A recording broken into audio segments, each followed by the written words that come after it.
너는 내일 일을 자랑하지 말라. 하루 동안에 무슨 일이 일어날는지 내가 알 수 없음이라. 내일 일을 자랑하지 말라. 이런 제목으로 오늘 새벽에 잠깐 말씀을 상고하고자 합니다. 제목을 한번 따라서 하겠습니다. 내일 일을 자랑하지 말라. 예, 이것은 우리 인간의 유한성을 나타내주는 말씀인데요. 한 치 앞도 내다볼 수 없는 인간의 그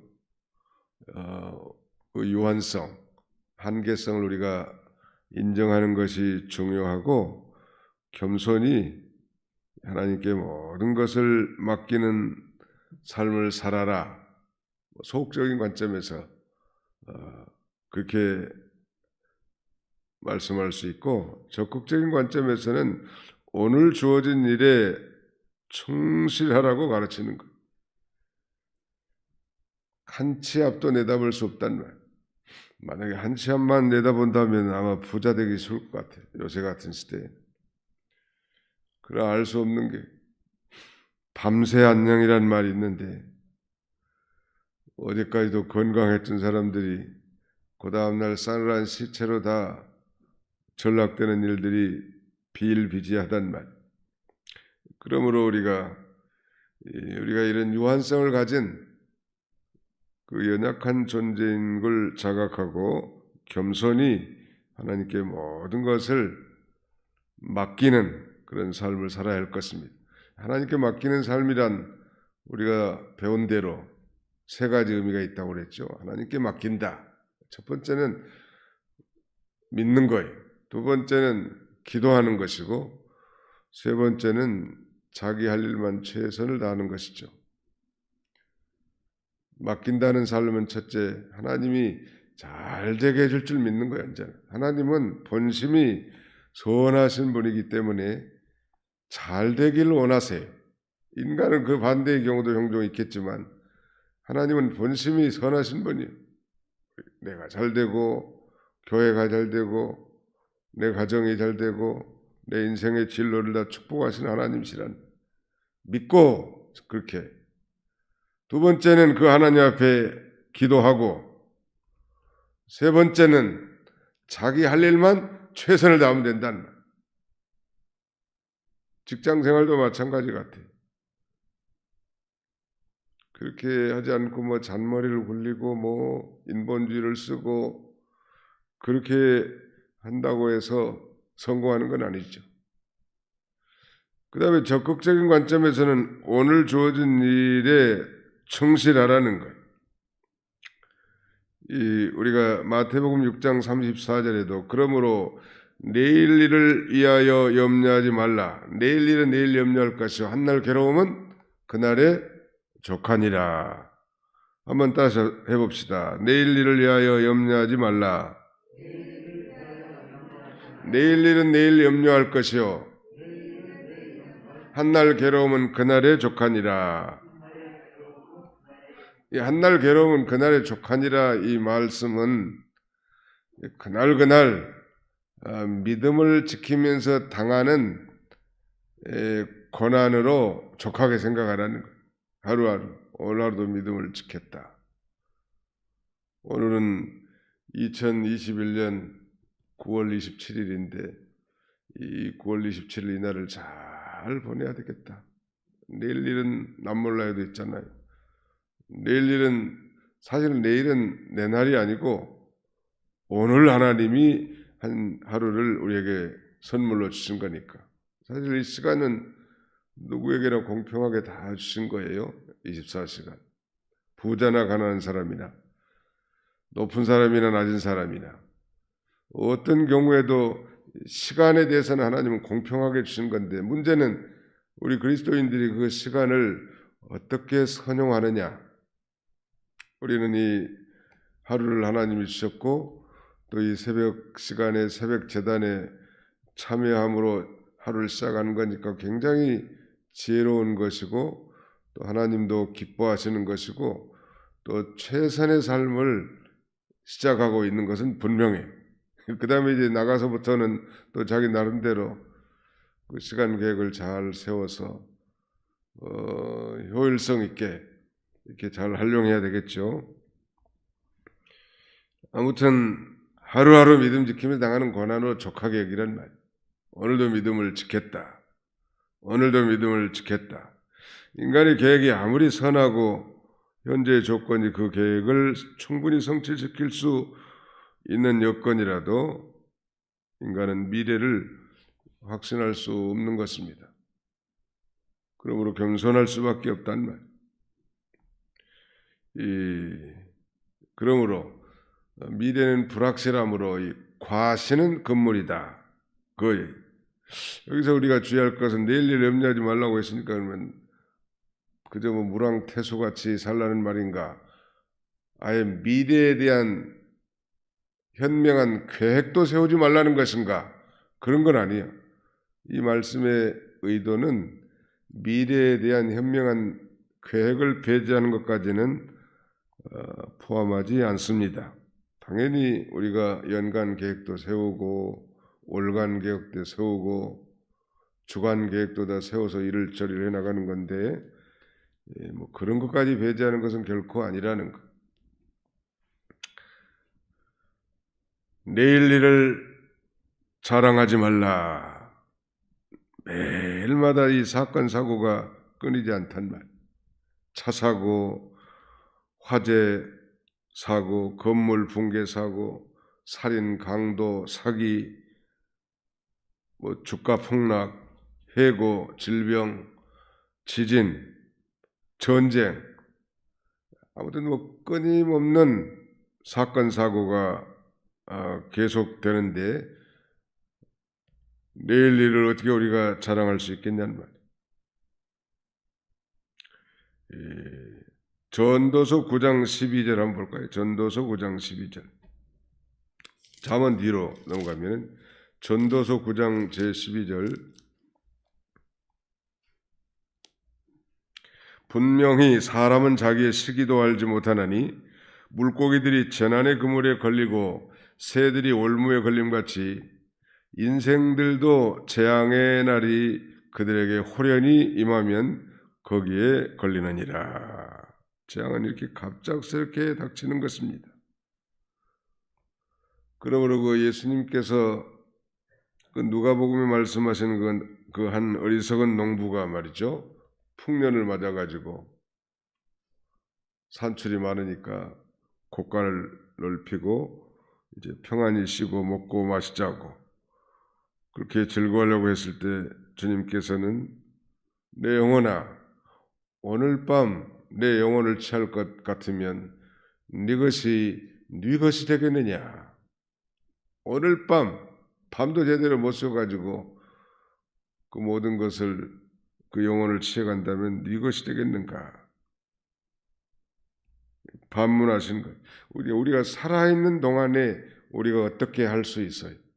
살아있는 동안. 우리 교회 여러 해 전에 천국 가신 박종숙 성도가 계셨는데 믿음은 좋지만 직분은 없었죠. 재산도 많이 있었던 것 같은데 아무튼 본인이 살아계셔서는 이 다 돈을 잘 활용하고 잘 썼는데 병원에 갔는데 간 이후로 나오질 못한 거예요. 그 병원에서 세상 떴는데 그 돈도 꽤 많이 있었는 모양인데 그 통장에 든 그 돈을 자기가 저축해서도 자기가 쓰지 못하는 거이지.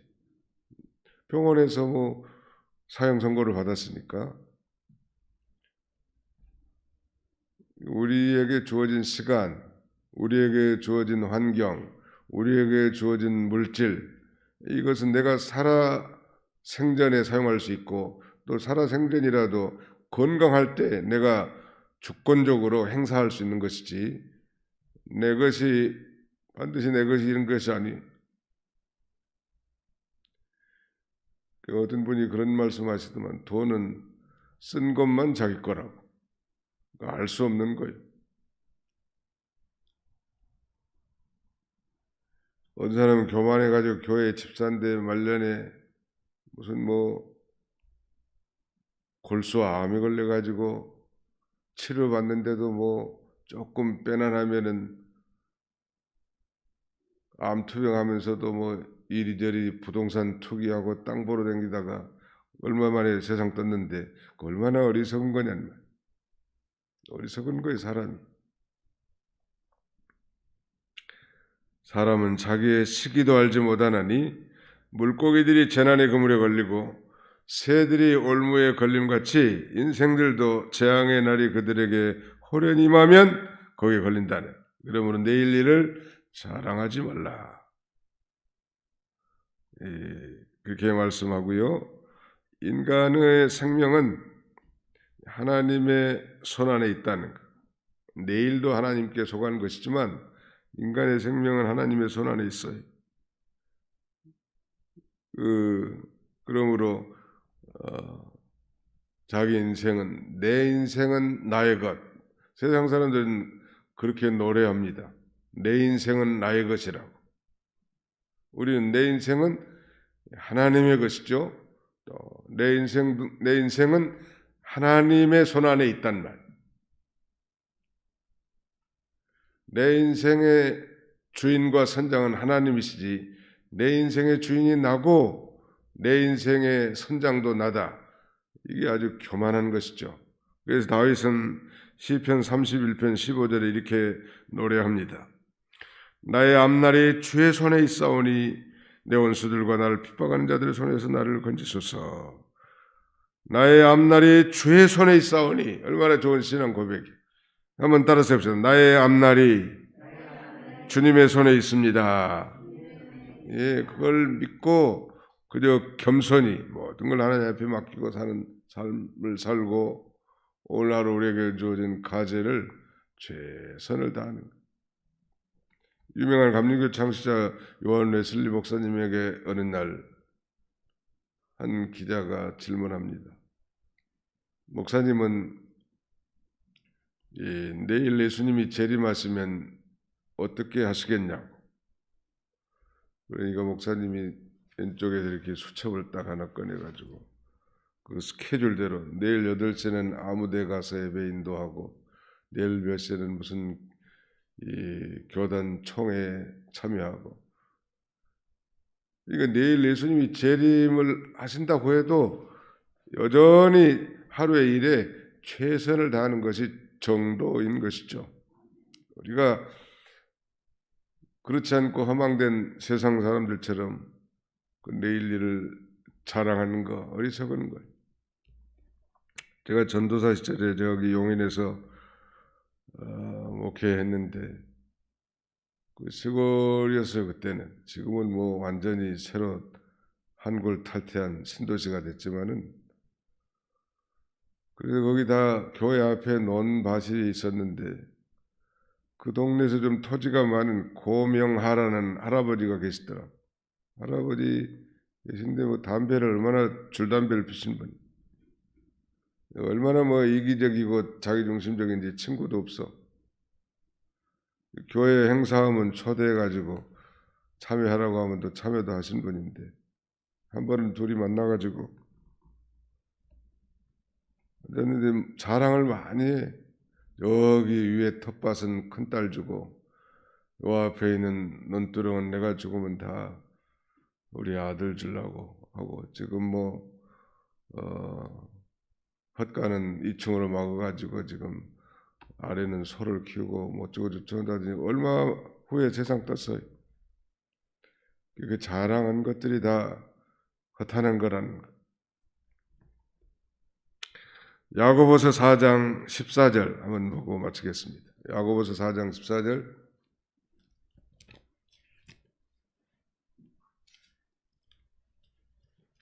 야고보서 4장 14절.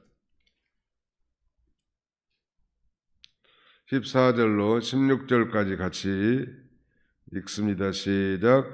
내일 일을 너희가 알지 못하는도다. 너희 생명이 무엇이냐? 너희는 잠깐 보이다가 없어지는 안개니라. 너희가 도리어 말하기를 주의 뜻이면 우리가 살기도 하고 이것이나 저것을 하리라 할 것이거늘 이제도 너희가 허탄한 자랑을 하니 이러한 자랑은 다 악한 것이니라. 너희는 잠깐 보이다가 없어지는 무엇이니라? 안개니라. 인생을 이제 한 60이 넘다 보니까 많은 사람들이 다 세상 뜨는 것들을 많이 보는데 한 분도 예외가 없잖아요. 한 분도 예외가 없다. 우리 교회도 벌써 제가 여기 부임해가지고 장례를 한 기억난 것만 해도 한 27건 정도 된 것 같아요. 뭐 다른 뭐 조문 가는 거 이런 건 빼고 우리 교회 안에 뭐 이양택 집사님을 비롯해서 이정순 권사님 이름만 대면 알만한 이런 분들이 다 하나씩 한 분씩 천국 가시잖아요. 다음은 내 차례구나. 이제 나도 저분들을 따라서 하나님 앞에 가게 되겠구나. 짧은 시간이고 사실은 하나님이 그 짧은 기간을 주셨는데 그 기간을 잘 선용하는 게 중요할 것 같아요. 헬라의 그 시간을 이 두 가지로 나누는데요. 카이로스라는 시간과 이 크로노스라는 시간이 있습니다. 흘러가는 시간과 그 흘러가는 시간을 자기가 선용하도록 포착하는 시간, 이렇게 두 가지로 나눕니다. 오늘도 하루 24시간 하나님 주셨는데 우리가 이 시간을 포착해서 하나님 앞에 예배드렸죠. 또 그 순간순간 그 시간을 선용해서 하나님 앞에 영광을 돌리는 그런 시간이 된다면 얼마나 좋겠는가. 우리는 오늘에 사는 인생이란 내 생명도 주님의 소관에 있고 그러므로 하나님 앞에 모든 걸 맡기고 하루하루 성실하게 살고 적극적으로 오늘 최선을 다하는 그런 저와 여러분들이 다 되시기를 축원합니다. 기도합시다. 하나님의 은혜를 감사합니다. 내일 일을 자랑하지 말라고 우리에게 다시 잠언을 통해서 권고하시고 동시에 우리가 얼마나 유한한 존재인 것을 겸허히 깨닫고 한 치 앞도 내다볼 수 없는 한정된 존재인 줄 알고 교만하지 말고 겸손하게 해주시고 또 모든 것을 하나님 앞에다 맡기게 해주시고 오늘 우리에게 주어진 모든 일에 최선을 다하는 복된 하루가 되게 하여 주시옵소서. 예수님의 이름으로 기도하옵나이다. 아멘.